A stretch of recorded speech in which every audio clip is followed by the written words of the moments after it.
Et Alicia, ce soir, on vous retrouve à l'îlot Fleury. C'est sous l'autoroute Dufresne-Montmorency. Et dans les prochains jours, il y a des artistes qui vont terminer leur mural.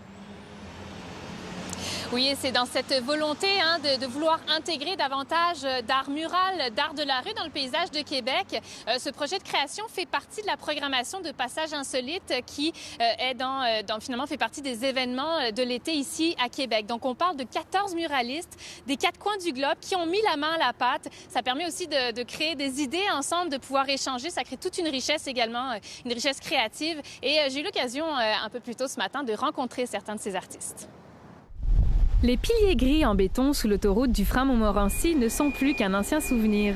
Dorénavant, les passants pourront admirer de gigantesques murales colorées créées par 14 artistes du monde entier. Leiga est un muraliste brésilien originaire de São Paulo. Il s'inspire des formes ondulées aux couleurs vives. Meu trabalho, ele tem umas misturas de design, bomb, grafite de rua, de calle, e uma estética que eu trago desde a época que trabalhava como designer e faço mix e saio nisso.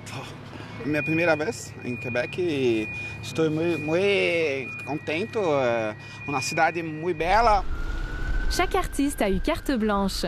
Ce projet s'inscrit dans la programmation d'Exmuro Passage Insolite en collaboration avec Nova Mural et l'organisme Street Art in Action dévoué à la réalisation de projets d'art de rue dans l'espace urbain. Il y a beaucoup de cultures différentes, c'est-à-dire il y a par exemple Bébar qui est franco-espagnol, il y a MC Grou, elle est canadienne, Pache, il est canadien, Medianera, ils viennent d'Argentine et d'Italie.